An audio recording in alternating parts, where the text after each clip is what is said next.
Hi, I'm Dr. Stan Steindl, and welcome to Compassion in a T-shirt. In a world that moves faster every day, it can be easy to forget something simple, something quiet, something essential.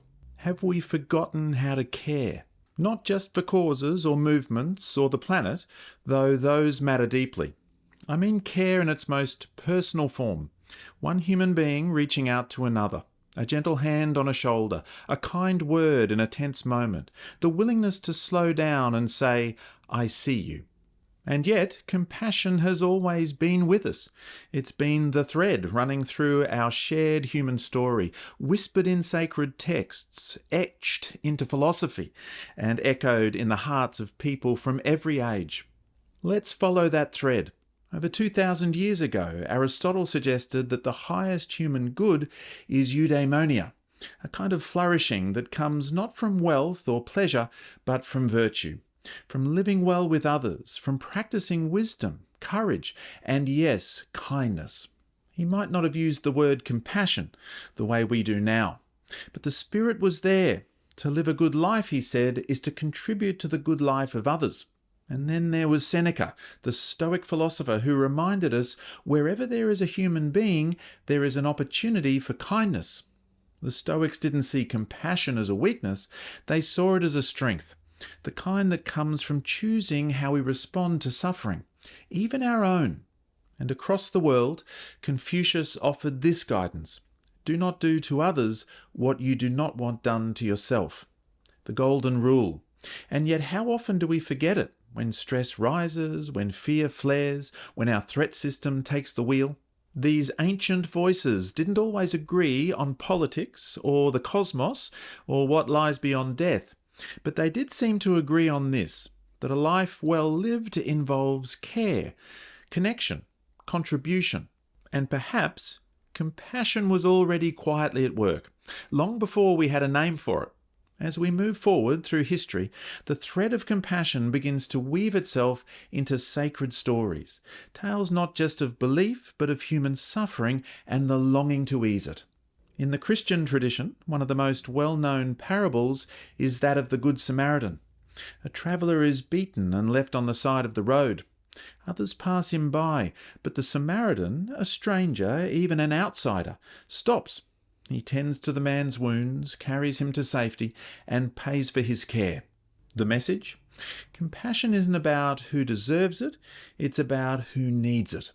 And in the East, the Buddha taught that all beings suffer. This, he said, is the first noble truth. But through compassion and wisdom, we can find a path through suffering, not only for ourselves, but for all sentient beings. There's a quote often attributed to the Buddha that resonates deeply. You yourself, as much as anybody in the entire universe, deserve your love and affection. Whether or not these were his exact words, the message is clear. Compassion must flow both outward and inward. It's not a luxury, it's a necessity.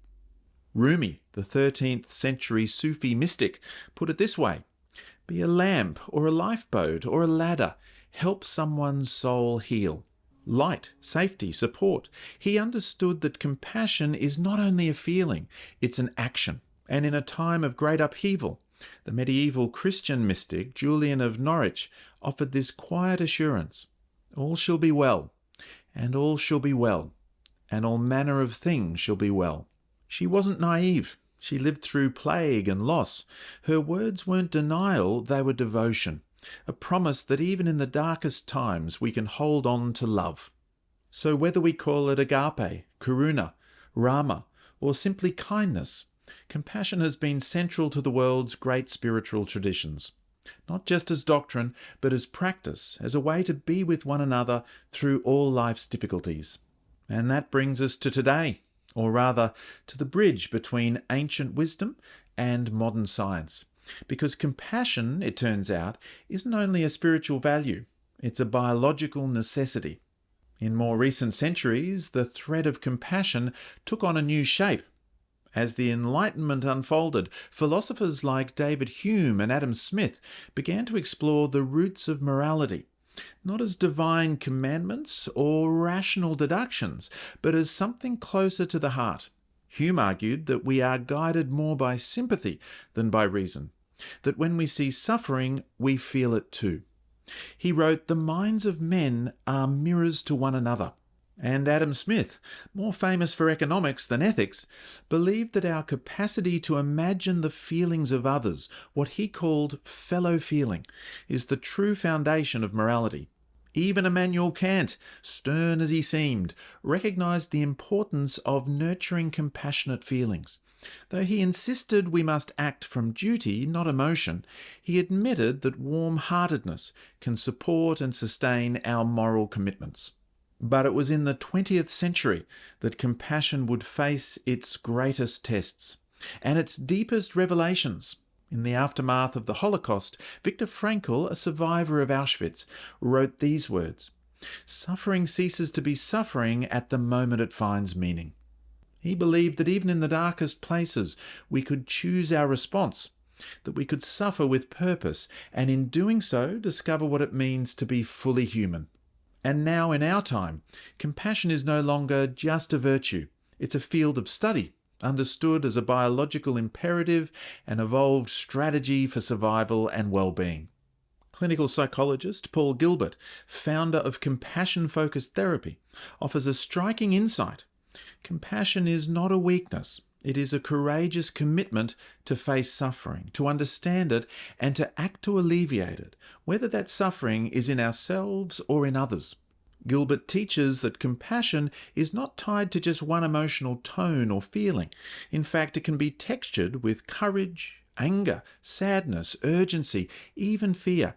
That's because compassion isn't an emotion. It's a motivation, a deeply human orientation towards relieving suffering, grounded in wisdom, strength, and care. He describes 3 major emotion regulation systems shaped by evolution. The threat system, which helps us detect danger and survive. The drive system, which motivates us to pursue resources and achievement. And the soothing system, which helps us feel safe, connected, and content. Compassion can draw on all 3. Sometimes it involves the courage to confront injustice, activating our threat system in a protective, purposeful way. Other times it calls on our drive to take action, persist, or advocate. And often, compassion requires us to access the soothing system, helping us calm, regulate, and ground ourselves so we can be present with suffering rather than overwhelmed by it.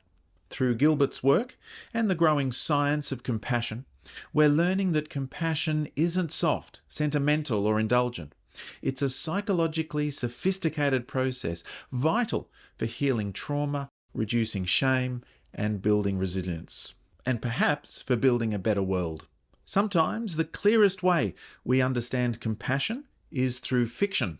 Stories have always been where we work out our moral imagination, where we see ourselves in others, where we witness what compassion looks like when it's hard, when it costs something, when it saves the day.